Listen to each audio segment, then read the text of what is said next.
ما تشوفون هذا الغابة فجأة طلع لك كنغر من هنا عادي، مشى الموضوع. 9 بالليل يطلع الساعة 2 بالليل، سواء كذا هنا نايم. صور هنا تعال. غيروا اسمه وسموه فوال المودة.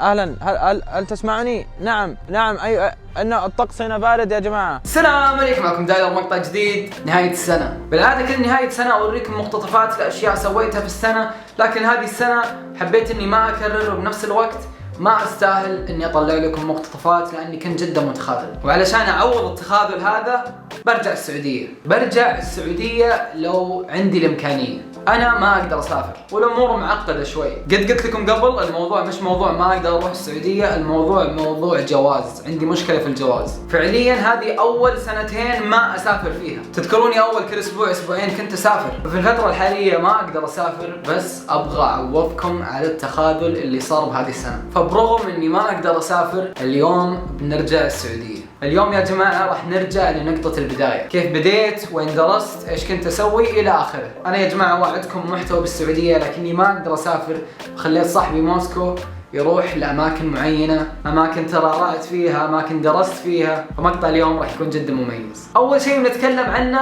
الغرفة اللي صنعت دايلر. زي ما انتم شايفين يا جماعة، هذه غرفتي حاليا، الغرفة اللي عشت طفولتي كلها فيها، الغرفة اللي بدت اليوتيوب، الغرفة اللي صورت كل مقاطعي فيها. مهما كبرت والزمن عدى، اهلي مخلين الغرفة نفس ما هي، رسوماتي، انجازاتي، كل شيء موجود. اللي يعرفني من زمان انا متأكد ان هذه الغرفة جدا عزيزة على قلبه. الغرفة هذه يا جماعة جلست اغلب وقتي فيها. انا كنت انسان ما يحب يطلع، كنت اجلس بالغرفة بالساعات، كنت انزل مقطع كل يوم، وخصوصا لان ما عندي اصحاب، لكن عندي شخصين احسن من 1000 صاحب، فهد وبدر يا جماعة. للي يعرفني من زمان ما يحتاج أعرف عنهم. يقول لك المثل لو ما تاكل دجاج ما تصير رجال. ايش دخل؟ تكو وش ذا؟ تبى تاكل كثير يلعن زكك ومثل الخير. فهد وبدر فعليا ساعدوني اني اوصل المكان اللي وصلته، فشكرا فهد، شكرا بدر. كنت بصورهم اليوم، لكن راح يجون بعد تقريبا 6 ايام، ووعدكم ان نصور مقطع زي اول. معليش يا جماعه اوقف عليكم الفيديو، حاب اقول لكم انه في مسابقه على $1000 راح تتوزع بين 10 من المتابعين. واو دايلر مره سريع، ما شفت شيء. كل عليك تسوي سبسكرايب، لايك، وكومنت، تكتب كومنتين 3 4 5، كل ما كتبت زياده زادت فرصتك انك تفوز بالجائزه. وبس والله نرجع للمقطع. الحديقه. دقيقه يا جماعه، عندنا المراسل موسكو. الو الاخ موسكو، هل تسمعني؟ تست. بعطيك بوكسين بالكم في بيتكم. اما متفتل انا. طبعا يا جماعه زي ما تشوفون هنا اخوي قام يصور صامولي. يعني ما ادري صراحه وش كانت فكره الاغنيه، لكن صدقوني كان وقتها كانت جامده بوقتها. تمام. زي ما تشوفون هذا الغابه فجاه طلع لك كنغر من هنا عادي، مشى الموضوع. ورم المكان يعني عادي، خذ راحتك رجع بيتنا. هذا المكان يا جماعه، هنا جت فكره صامولي وقتها. كان رجعت طب خلاص انا ما قلت لك سو انترنت. طبعا وقتها اتوقع كان ياكل صامولي مع خالته، فاهمين؟ بعدين قال خلني اسوي اغنيه. هذا واضح، هذا تسوى 10 مليون، والله معاهم فلوس. الو معايا زميل. والله العظيم قاعد اصور هذا المقطع وكذا مخنوق. نطلع برا البيت ونروح لحي الخليج، الحي اللي فعليا صنع شخصية دايلر. الشغف، الطموح، الكوميديا، الشجاعة، كلها من حي الخليج. فأحلى تحية لسكان حي الخليج. والآن ننتقل للمراسل موسكو قدام فوال أبو شوق. غيروا اسمه وسموه فوال المودة. اهلا هل تسمعني؟ نعم ايوه، ان الطقس هنا بارد يا جماعة. جينا الفوال ابو شوقي زي ما تشوفون. هذا فوال ابو شوقي من اقوى الفوالات بالعالم. طبعا هنا فوال ابو شوقي يا جماعه يتميز بحركه واحده، ان ابو شوقي هو نفس ابو شوقي اللي يشتغل جوا. فتدق عليه المدام تقول له تعال سويت غداء، يقفل المحل ابو شوقي، فاهم؟ ابو شوقي عمره 70 سنه. فزي ما تشوفون هذا فوال ابو شوقي. هنا كان يا اخي وقف انت، وش ذا؟ ايش عندك انت؟ طبعا هنا يا جماعه كان عزيز يجي ما معي الا ريالين ويجي تتدين من ابو شوقي. تكفى.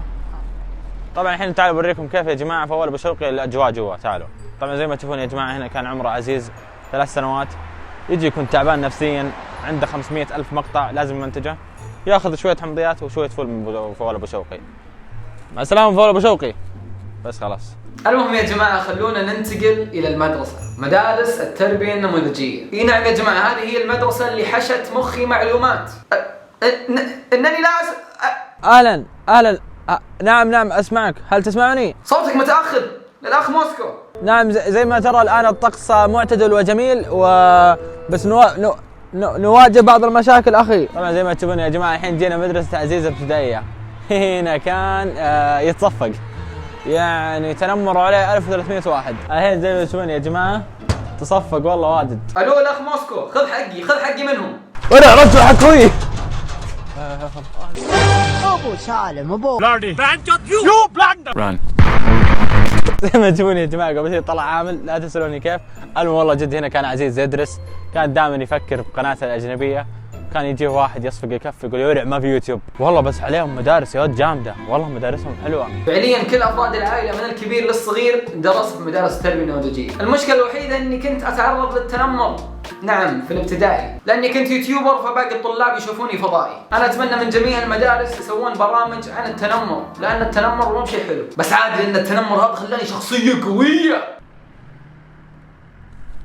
المهم يا جماعه ننتقل الى وقت الفراغ. دايلر وش كنت تسوي لما ما يكون عندك شيء؟ سكاي زون، نعم يا جماعه سكاي زون حي الربوه هو كان مقري الاساسي. انا وعيال خالتي متكين هناك 24 ساعه. عند المراسل موسكو واقف قدام سكاي. الو موسكو. السلام عليكم يا جماعه. الحين ما تتوقعون زي ما اوضح لكم سكاي زون هنا البزر قد امك العيب يا شنب يا ابوي بس الزم. المهم معليش عن المقاطعه. زي ما تشوفون هنا سكاي زون. هنا عزيز كان مقروش السواق، كان يقول له برجع الساعه 9 بالليل كذا، يجيبها السواق هنا كذا مع الخالطه يجيبها الساعه 9 بالليل يطلع الساعه 2 بالليل. سواق كذا هنا نايم. صور هنا تعال. سواق هنا اتوقع نايم، والله اتوقع من 2007 نايم هنا كان السواق نايم، كان ينتظر البزر عزيز مع خالته، كان يسوي هنا ينام دبان يمشي كذا زي ما تشوف هذا سهيل. والله عزيز جد ابثر امنا ما غير يصور 24 ساعه بسكاي زون.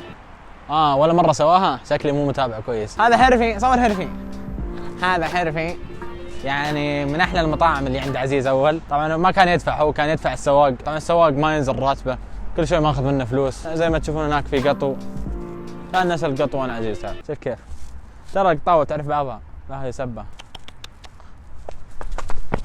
وعرفت نفسي ان بهذا المقطع ما راح ابكي، فالحمد لله ما بكيت مع اني على وشك. شكرا موسكو، شكرا ماكس انكم ساعدتوني في هذا المقطع. رابط قناه موسكو تحت في الديسكربشن يا جماعه، انسان جدا رهيب. والحين خلونا نتكلم عن السنه الجديده. الهدف الاول اني انزل المحتوى بوقته، ما اتخاذل واسحب عليكم، واني ابث على تويتش على الاقل مرتين في الاسبوع. الهدف بهذه السنه يا جماعه نبغى نوصل الى 10 مليون مشترك. صحيح انا بفتره جدا صعبه واغلب جمهوري كبر، لكن انا واثق 100% بان المحتوى اللي بينزل هذه السنه وشخصيه دايلر راح تكتمل، وبدعمكم راح نكون اقوى من قبل. واخر شيء يا جماعه حاب اقول لكم شكرا لكل شخص دعمني من بدايه مسيرتي الى الان. يا جماعه احبكم من اعماق قلبي، ومتحمس اشوف ايش جاي في الطريق. هذه كانت سنه 2022، كل عام وانتم بخير.